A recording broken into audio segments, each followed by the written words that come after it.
Terima kasih pemirsa, masih bersama kami Damai Nusaku yang mengangkat tema tentang salawat. Dalam segmentasi berikut ini kita akan memahami ketika kita mencintai Rasulullah ternyata tidak cukup untuk mengucapkan salawat.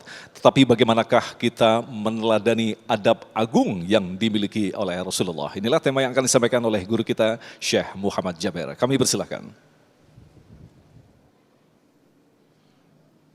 Bismillahirrahmanirrahim. Assalamualaikum warahmatullahi wabarakatuh.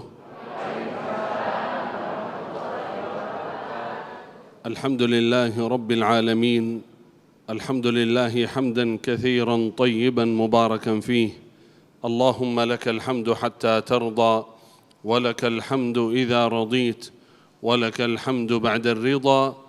يا ربنا لك الحمد كما ينبغي لجلال وجهك وعظيم سلطانك. اللهم صل وسلم وبارك وأنعم على عبدك ورسولك نبينا وسيدنا وحبيبنا وشفيعنا محمد صلى الله وسلم وبارك عليه وعلى آله وصحبه أجمعين. أما بعد. Hadirin hadirat, Bapak Ibu, saudara-saudariku yang dimuliakan Allah Subhanahu wa taala, wabil khusus yang kami hormati, kami muliakan Kiai Khalil Nafis, guru kami. Semoga selalu dalam keadaan sihat wal afiat, selalu dalam ridha Allah Subhanahu wa taala. Amin ya rabbal alamin. Pemirsa Damai Indonesiaku TV One dimanapun berada, semoga ya Rabb seluruh masyarakat bangsa selalu dalam ridha Allah Subhanahu wa taala. Amin ya rabbal alamin.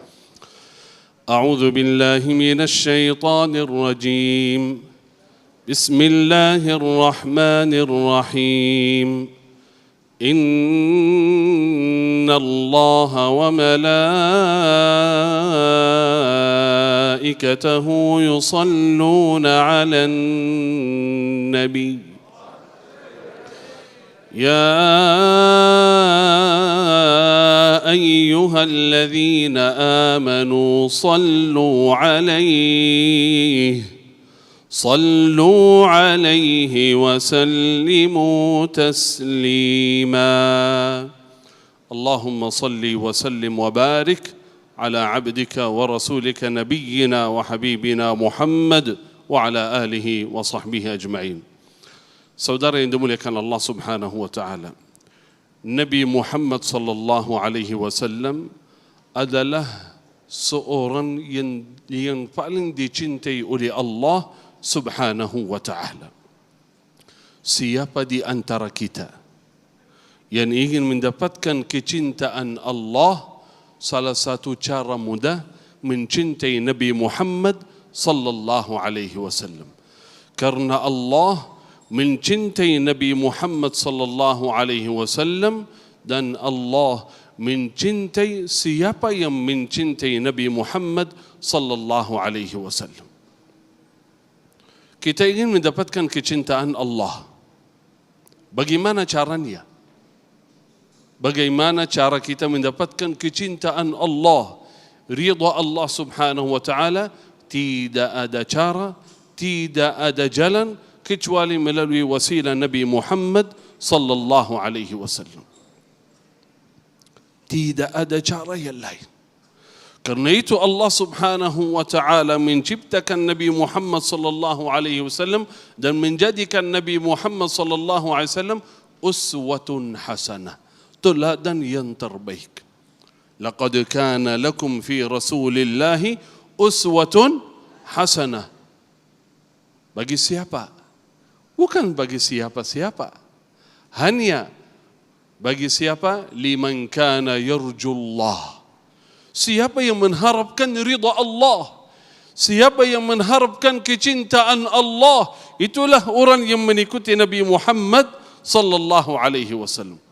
Wal yawmal akhir, mengharapkan selamat ridha Allah nanti di hari akhirat, di yaumul qiyamah nanti.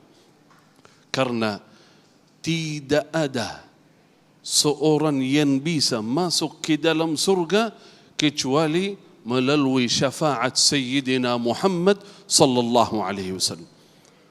Bukan hanya umat Nabi Muhammad sallallahu alaihi wasallam di masa ini, umat-umat terdahulu, umat Nabi Nuh, umat Nabi Musa, umat Nabi Isa alaihi salam, seluruh umat-umat terdahulu, tidak ada di antara mereka yang bisa masuk ke dalam surga kecuali melalui wasilah Nabi Muhammad sallallahu alaihi wasallam.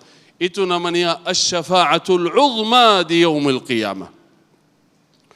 Kalau ingin mendapatkan syafaat Nabi Muhammad sallallahu alaihi wasallam, berbanyaklah salawat. Ini salah satu cara insya-Allah mendapatkan syafaat Nabi Muhammad sallallahu alaihi wasallam. Bukan hanya mendapatkan syafaat Nabi Muhammad sallallahu alaihi wasallam, melainkan insya-Allah dekat posisi kita dengan Rasulullah di surga nanti. Karena Nabi sallallahu alaihi wasallam bersabda dalam hadis, qal aqrabukum minni majlisan yaumal qiyamah aktsarukum alayya salah. Yang paling dekat posisinya denganku di yaumul qiyamah adalah yang berbanyak salawat kepadaku. Allahumma salli wa sallim wa barik ala sayyidina wa nabiyyina Muhammad. Tetapi ada hal penting.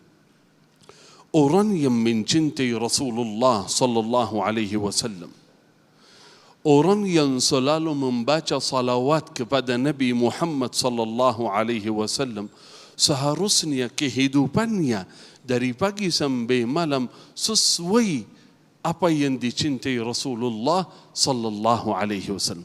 Berarti bukti kecintaan kita terhadap Rasulullah sallallahu alaihi wasallam adalah salawat. Karena kata ulama, alamatu hubbihi kathratu dzikrihi.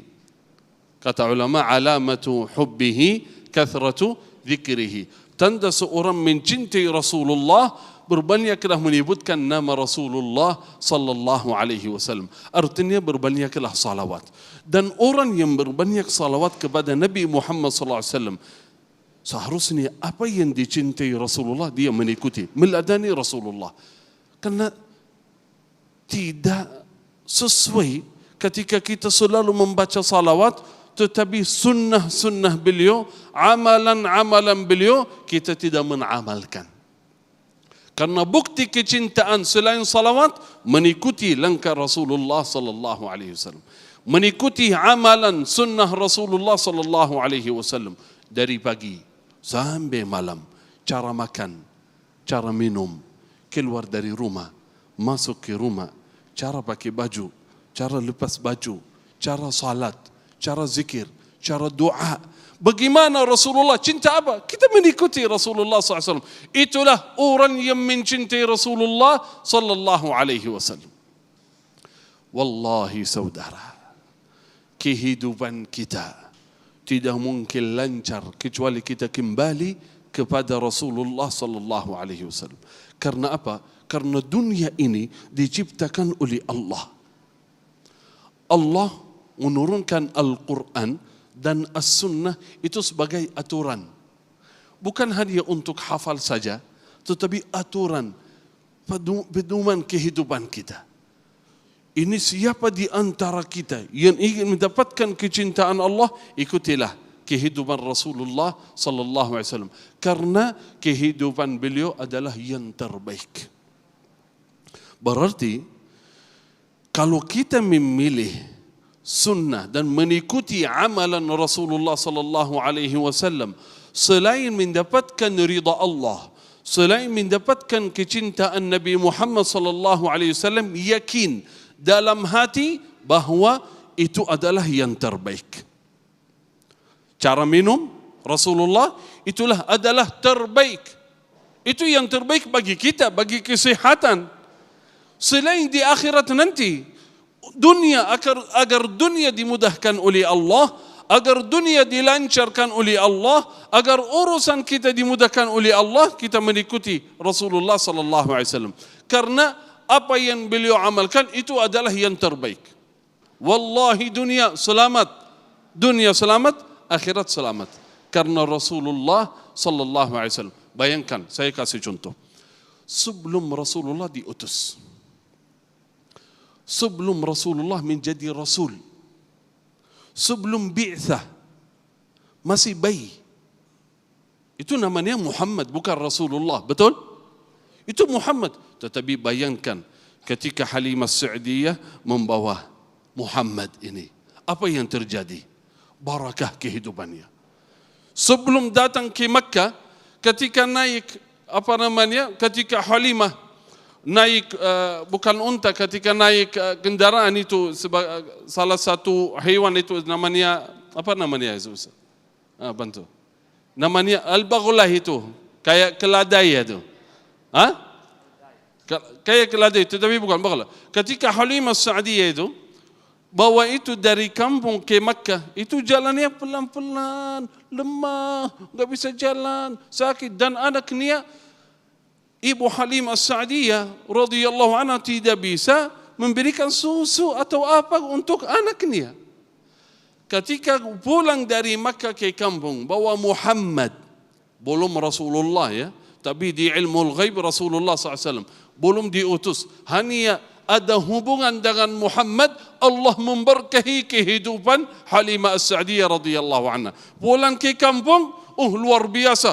Keledai itu hewannya jalannya luar biasa cepat. Karena apa? Karena Muhammad sallallahu alaihi wasallam. Berarti kehidupan kita menjadi barakah ketika menjaga hubungan dengan Nabi Muhammad sallallahu alaihi wasallam. Semoga Allah memberkahi kehidupan kita dunia akhirat. Amin melalui wasilah Nabi Muhammad sallallahu alaihi wasallam. Barakallahu fikum. Allahumma salli wa sallim ala sayyidina wa nabiyyina Muhammad. Demikian pemirsa yang dirahmati Allah, sebuah paparan yang memberikan gambaran kepada kita betapa meneladani Rasulullah adalah kewajiban bagi kita yang mengaku umat yang beriman kepada dinullah Islam. Dalam segmentasi berikutnya nanti, Ustadz Abdul Somad akan memaparkan kekuatan doa tidak akan diterima oleh Allah tanpa disertai atau diawali dengan salawat. Selepas pesan-pesan berikut ini, damai Indonesiaku.